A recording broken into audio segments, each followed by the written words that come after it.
Good evening, ladies and gentlemen, and welcome to this evening's meeting of the Cabinet. I shall read, first of all, a couple of bits of housekeeping. First of all, the fire evacuation procedures for this evening's meeting.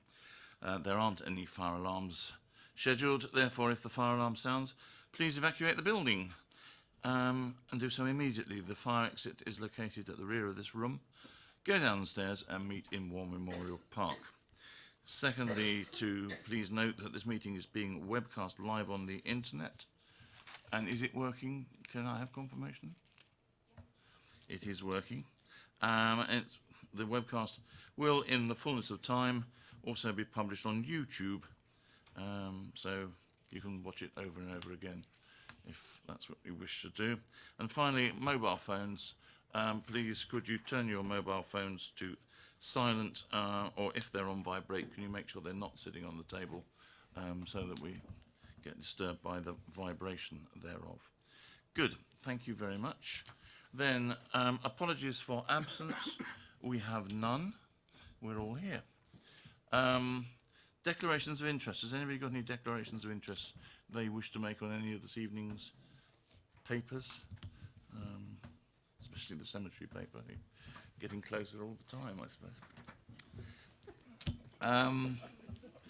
Urgent matters, there are none.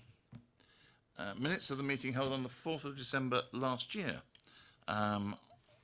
Any points here that have specifically, not in terms of discussion on the document, but just purely as accuracy of the record? No, we're happy with that. Then I will sign those in as we go along, get them signed. So let's move to the first of the substantive items this evening, endorsing the Brighter Futures vision for children and young people and their families within the borough. And I shall ask Councillor Bound to introduce the paper. Councillor Bound. Thank you very much, Leader. Supporting children, young people and their families to thrive is a key ambition of both my portfolio and, of course, our council. However, this is not something that the council can achieve alone. So that is why I'm delighted that the Basingstoke Area Strategic Partnership has recently adopted Brighter Futures, a vision for children, young people and their families in Basingstoke and Deane. I'm clear that the purpose of this vision document is to provide a framework for collaboration between partners, setting out shared priorities around which key organisations can unite. By adopting the vision, the partners within BASP have committed to work together, adding value to the core services they already provide. It also gives focus for wider involvement by community, voluntary, faith organisations, schools, colleges and businesses. I ask Cabinet to endorse Brighter Futures and the Council's contribution to it, so that partners of BASP and other organisations within the borough can move to the next step of producing a partnership plan. Although short to medium term plans already are being implemented between partners as a result of this piece of work. So I'm asking Cabinet to endorse the Brighter Futures vision and commit to work in partnership with other organisations on actions that will contribute to delivery of the vision.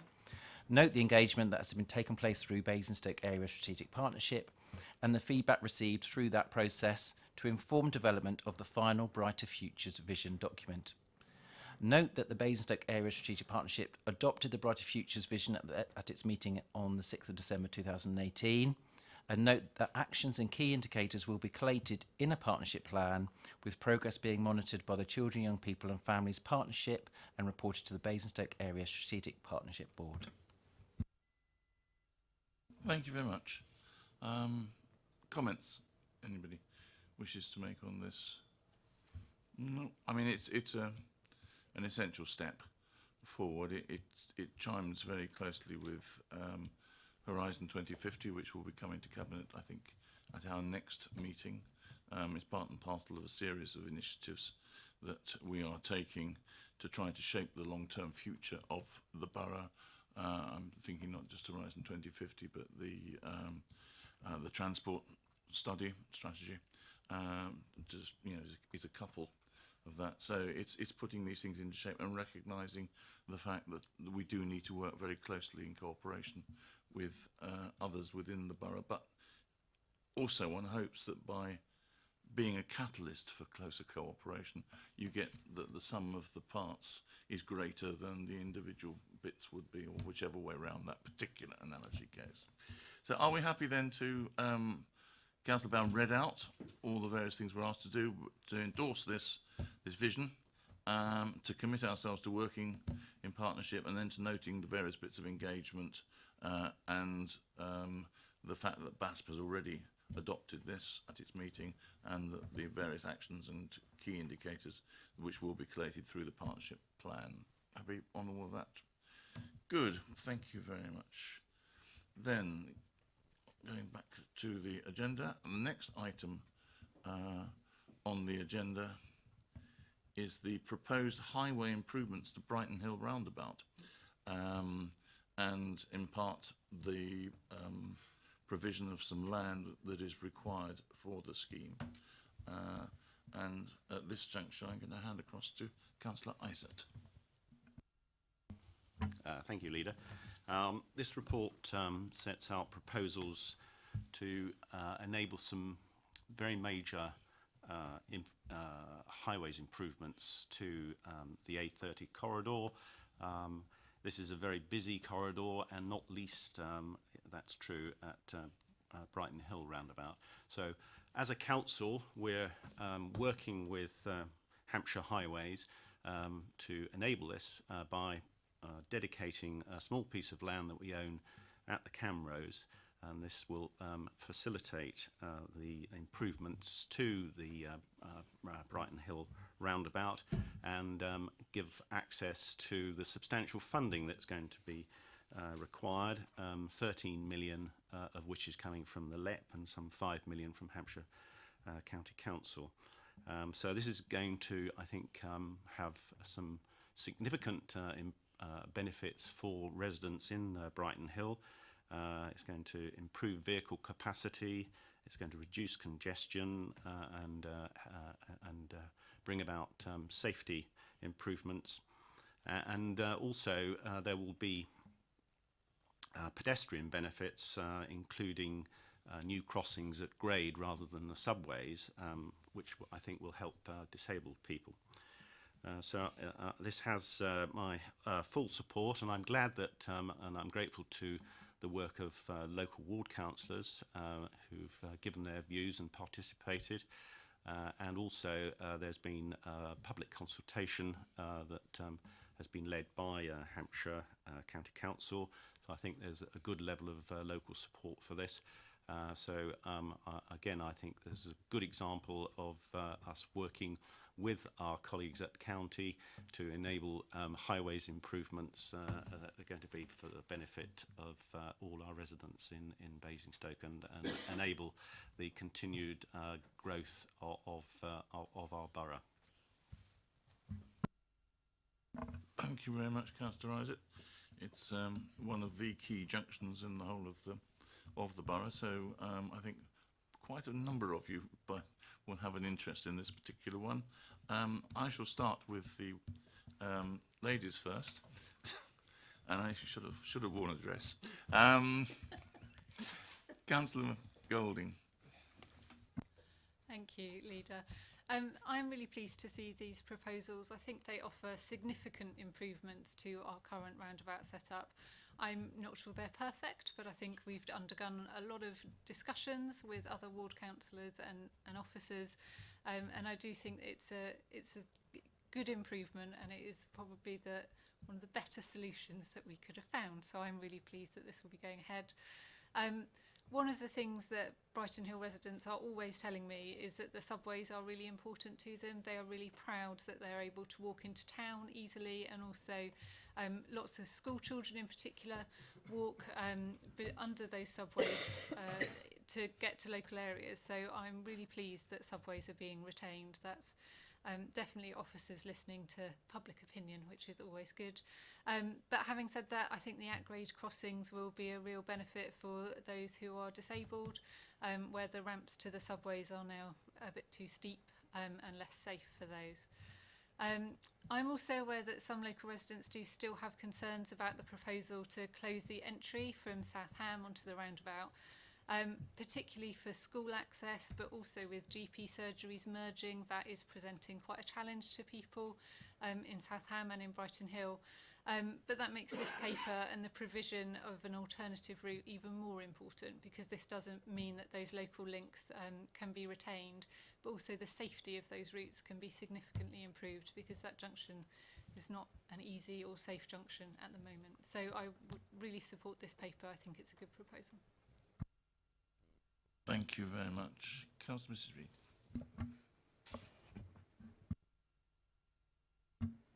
Thank you, Leader. Is that? Yes, that's right. Thank you, Leader. Yes, I welcome the proposals as well as a first step towards moving towards improvements to Brighton Hill Roundabout. Councillor Golding has spoken about Brighton Hill residents, as has Councillor Isaac, but of course it's a vital corridor, as you said, Leader, for the whole of the southwest and for anyone who lives or works in that area. And as someone who lives in Hatchwarren and probably uses that roundabout pretty much daily, I can attest to the difficulties that presents when there's any kind of hold up on the Brighton Hill roundabout, and just the sheer volume of traffic, not just at peak times but even on Saturdays and Sundays, it's jammed up fairly regularly. So I'm sure that residents will be very keen to see a solution come forward. As Councillor Golding says, it's probably not a perfect solution, but then it's very difficult to find. And I think there have been plenty of comments about the proposals, and some residents are concerned about certain aspects of it, but it is still an improvement. It's going to be a vast improvement, I'm confident, and it will make a big difference to the movement on the southwest side of Basingstoke, and is absolutely vital, especially with all the incoming development. We know now that the golf course has been sold, so it's really important that that southwest corridor works well, and Brighton Hill roundabout is a key part of that, so I really welcome this. Thank you very much indeed. Councillor Raffel. Well, as the Cabinet Member responsible for the local plan, I'm very pleased with this announcement, and it will support the work of the local plan with the sites that are coming being developed to the west of Basingstoke, and the fears of the local people there that this junction and other junctions were not being improved in the first place. And we have honoured our commitment to make sure these junctions are improved. It's been a long time coming. Previous administrations hadn't done anything about this, but we have, and I'm grateful for the cooperation of the County Council and the hard work they've put in to bring this about. So it's a good news story. It will benefit all residents of the borough as they move westwards and eastwards across this junction, but in particular it should be some level of reassurance for those residents in Hatchwarren and Beggarwood and neighbouring areas and Kempshott as they look at the new development that is taking place around them, that the junctions that will have more and more traffic placed upon them are being improved in line with that development progressing. Thank you. Of course, part of the feasibility of this scheme does depend upon the relocation away from the Camrose ground of the Basingstoke Town Football Club. Councillor Mann, can you enlighten us on that at all? I was just going to say, Leader, discussing the Camrose site as part of any future plans for Brighton Hill Roundabout are sure to raise questions that have been around for some time about the future of Basingstoke Town Football Club. And I think it's probably appropriate at this point to note that we seem to be getting very positive news from Hants Football Association at Winklebury as far as the investment for all-weather pitch facilities. So it's good to hear that news, so that it's clear that we as a council have helped facilitate a secure future option for Basingstoke Town to exercise should they and their owners wish to. We can't force them to, but we've done everything in our position that we can possibly do, along with Hants FA, to make everything possible to keep Basingstoke Town Football Club and football in Basingstoke. Excellent, thank you very much. So, this is the proposal to carry out long-awaited improvements in this area as part of the development of the whole southwestern corridor, which is going to be something which will have a fundamental effect on the way that the town is going to be able to live and to work, not just in the short to medium term, but in the very long term as well, I think. And Brighton Hill Roundabout has always been bit of a take your life in your hands as you try to get on and off it. So any improvement is bound to be a significant benefit. We are asked to approve the dedication of the land at and in the vicinity of the Brighton Hill roundabout, to include those bits which currently form part of the Cameron's football ground to Hampshire County Council at nil value. So we're giving the land so that it can be incorporated into the public highway to support the implementation of the scheme, and to enable that the scheme is as laid out within the report. This is in accordance with the normal Section 123 Local Government Act, where any disposal at less than best consideration may proceed where social, economic and environmental benefits can be achieved, and very clearly they are. Secondly, we're delegating the detailed terms and conditions associated with this to the Executive Director of Finance and Resources in consultation with the Executive Director of Borough Services and the Head of Law and Governance.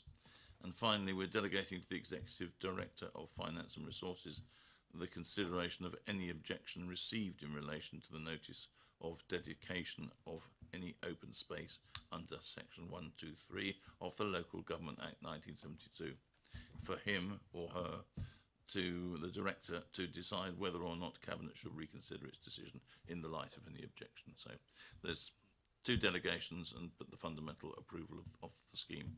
And we are happy with that, to approve that. Good, thank you very much.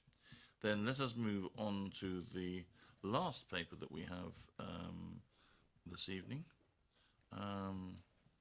which concerns the provision of a new cemetery at North Waltham, for which I shall turn to Councillor Hayley Eaches, the Cabinet Member for Regulatory Services and the Environment.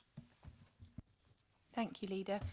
So this report sets out the options that we have been considering in relation to the delivery of a new cemetery service at North Waltham. So Worthing Road Cemetery is reaching capacity, so the council took a decision in 2014 to continue to provide a cemetery service in the borough, and in 2015 the North Waltham site was purchased.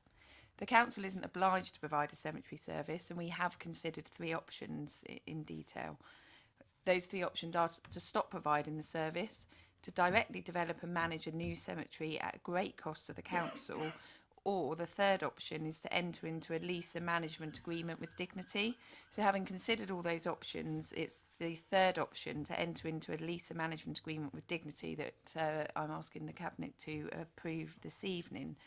So just to reassure residents that by entering into a lease and management agreement with Dignity, it does offer the council the greatest control and influence for the future of this service within the borough, but it also then reduces the council's likely future spend. The proposal from Dignity addresses all of the council's requirements, and in fact it gives more. Any future cemetery provision in the borough would cater appropriately for all recognised faiths and groups. A charge for a standard burial provision for borough residents based on the council's current fees will still be offered and will still continue. There will be joint branding to link this service to the borough council, and through all the work we've done consultation, and local monumental masons and funeral directors are not disadvantaged as a result of any arrangement we might have with Dignity. And again, just through more reassurance that throughout all of the negotiations with Dignity, care has been taken to ensure that the customer experience currently achieved by the council is reflected in the Dignity proposal, and that we have been reassured by Dignity that their current service practice will meet or exceed our own. I know that in conversations, having taken this to committee and speaking to residents, there have been some concerns over travel to the site. Just to be absolutely clear on that, the officers will be developing and implementing a travel scheme, and that would establish what provision is needed with ongoing evaluation of the demand. None of that has been set in stone yet. We are still looking at that. We absolutely will engage with members on that point. It will also be part of Dignity's transport assessment, will also have to be part of Dignity's planning application, and they're committed to working with us in that regard. They know it's something that we've got to deal with, and we'll look at engaging with members in the future on those points. So the recommendations to Cabinet are as per the paper. It's to approve the option for Dignity to provide a cemetery linked under one site solution, which includes the operation of the current crematorium, and in accordance with this option for the council to enter into agreement for a lease with Dignity and then complete a new lease on the obtaining of planning permission. Delegates the detailed terms and conditions associated with the agreement, and that's everything, the lease, etc., all the management agreements, everything to do with the cemetery, to the Executive Director of Borough Services and the Executive Director of Finance and Resources in a consultation with the Head of Law and Governance. And then thirdly, approve the recommendation for officers to develop and implement a pilot travel scheme to test community bus provision against other options as set out in this report. And as I say, that approach will allow ongoing evaluation of the demand for travel and help us to identify the most suitable and viable solution for that. Thank you very much. Anybody, any comments to make? I'm going to refer in a second to the Chief Executive, just on this question of the delegation, to make sure we've got this absolutely clear. But anybody on the substantive proposal? I think it's a... Yep, Councillor Isaac. Okay, thank you, Leader. I think this reflects very well on the council in terms of its forward planning in acquiring the land and reaching an agreement with an established national provider.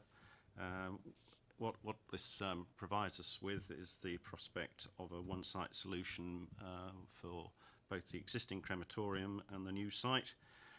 The new development, the cost of the new development will be borne by Dignity as part of the deal, and the legal agreement also provides for the council to have a share of Dignity's revenue from the crematorium and from burials from April 2019. This council will continue to provide services at the Worthing Road Cemetery. The agreement envisages an agreed code of practice and management agreement with Dignity, and also very importantly, because this is something that's very strictly controlled these days, the sort of threat of environmental pollution connected with burial grounds, that liability will be taken on by Dignity. And as Councillor Each has said, we've got no objections, as I understand it, from local funeral directors on the proviso that this council retains control of setting of fees for a basic funeral. So all in all, I think I'd like to congratulate the portfolio holder and officers for some very good, thorough work over many, many years in getting us to this point. Good, thank you very much. I think it sounds as if I may have a premature use for this facility at the rate I'm coughing away here. No. Can I then just ask to get some clarification, because it does seem, Chief Executive, as if we're asking half of the staff of the council to endorse this particular, or rather to be delegated to deal with some of these issues. You just get some clarity on who amongst the group of people there that does the delegate, or are we delegating to? Thank you, Leader. And Leader, on behalf of officers, if I can offer an apology to Councillor Eachus, there's just a minor typographical error on the second recommendation. So from line 5, at the moment it says to the Executive Director of Borough Services and the Executive Director of Finance and Resources. From line 5 of the second recommendation, that should read to the Executive Director of Borough Services in consultation with the Executive Director of Finance and Resources and the Head of Law and Governance. So I apologise for that minor error. Thank you. Good. So we have, it's very clear where the responsibility lies, and the others will be consulting. On the basis of that change, which I'm sure will be made as and when we publish these documents, are we happy to approve? Yes. Good. In which case, thank you for your attendance this evening at just coming up to 5 to 7. I wish you all a very good night.